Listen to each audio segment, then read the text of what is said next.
Right. How do you think they get into office? We own you. And that's pretty weird to have an ex-FBI agent tell you that. But that's what we're dealing with. You're dealing with organized crime. Absolutely. Okay. And so it is a messed up maritime system. You understand that. But what it's going to come down to, regardless, when you strip away all the detail, is the resonance of love, which is basically a truth vibration.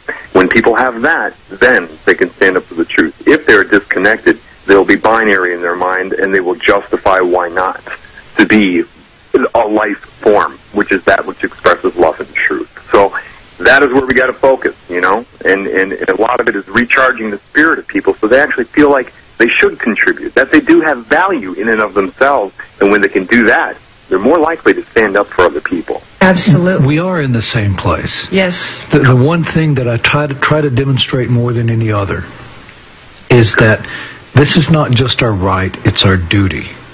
And in doing this duty, we're not out here to harm anyone.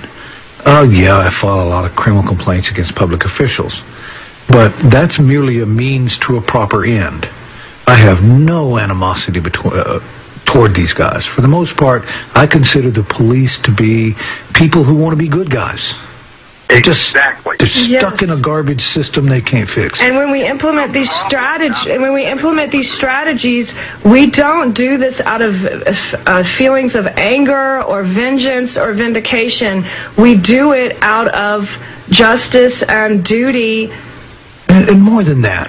And trying to make things fair for people. I'm going to file about 100 criminal complaints because of one arrest.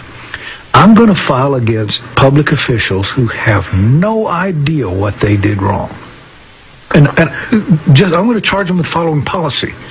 And the reason being is I want to give them plausible deniability. I want them to be able to go to their boss and say, hey, Bubba, why am I getting in trouble for doing what you told me to do? Well, this is my purpose. It's not to get them in trouble. Can I add something to that? Sure. I think that, with today's technology, it is quite possible to administer what's called rapid belief modification via mind control. Now, that can be used detrimentally, but when we come to a situation like this, the primary problem is the human inability to move on. Right. To forgive. And that is what this group, this elite group, is also considering, is that if these things come out, can we forgive? Well, now we're in a situation where if somebody wants to point their finger at somebody for committing a crime, we can say, okay, well, let's just take you into this room for 2 weeks, and we're going to reprogram. Okay, listen, we need to go to break. We're going to break in 2 seconds. We'll be right back. Anyway, the second thing that's been on my mind, it could very well be that Christianity and a lot of these religions were designed, their very purpose, thinking this many moves ahead, designed to fail. How? Why? Well, if they steal the teachings of Christ and then create this Jesus deity, this Trinity, which isn't what it was, then point their fingers at themselves like they always do, expose the Babylonian symbolism, the satanic symbolism of the religions they created. They could do that in hopes to make you abandon all Christ's teachings as well, do you see? If you don't know that they stole those teachings, then you'll think that they created those teachings. They expose the deity as symbolism, and then everybody will have their big sigh of relief. Oh, we don't have to be good. We don't have to follow any of that.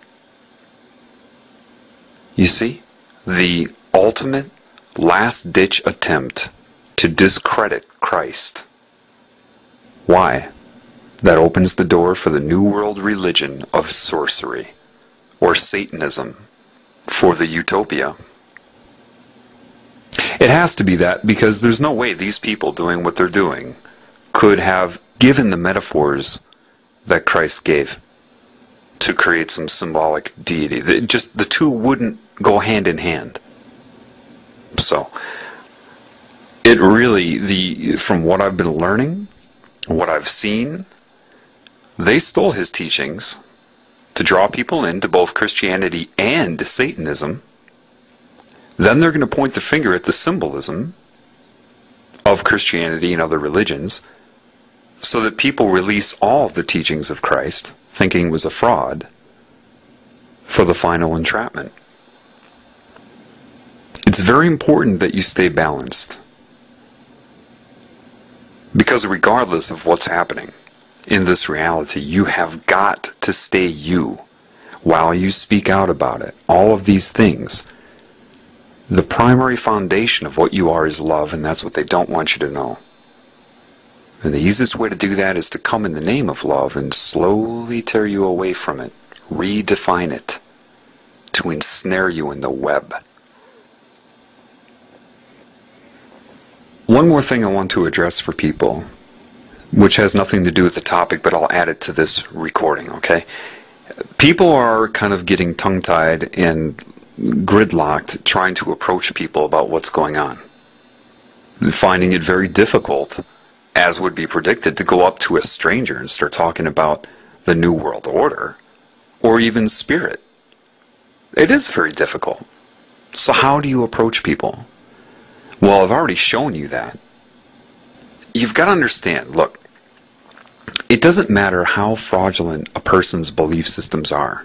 They're very rigid, regardless. If you try to attack somebody's belief system, even if it has been built off of disinformation, you've got to understand their very personality is built off of the disinformation. So if you attack the disinformation right out of the blue, they're going to feel like their very existence and their personality is under attack. Does that make sense to you? The best way to do this is to show them subliminal messages. It's one thing to do it online, but people can always say, oh, he did that. He put it in there with Adobe Photoshop. It's another thing to do it in person. Now, I recently just took a trip all the way through the South, and I went all over the place. Like in, for example, Nashville, Tennessee. They had this huge mall, and I went in there with the Glamour magazine, November 2007, in hand, and went store to store. So yeah, I'm putting the footwork in. I don't have a lot of money, but I spent my money to do this. Why would I do that? It didn't matter what store. It could be Banana Republic, a hair salon, Foot Locker. It didn't matter who it was. It's real easy to do. Listen, if any of you have the social skills to communicate where you don't come off as intrusive or imposing on people, you're the people that are needed to wake up. Okay? Because then you're going to be able to approach people in a sincere way and feel comfortable doing it. And that's very, very important. So that's something that I have the ability to do, and I'm doing it. I walk in, all I say is, hey, you want to see something interesting? And who doesn't want to see something interesting? I'm not going to come and say, you're all under mind control, the New World Order. Yeah, they're going to look at me like, what? I'd say, you want to see something interesting? They say, what? I say, well, I'm just doing a little survey on perception. They say, huh? I say, yeah.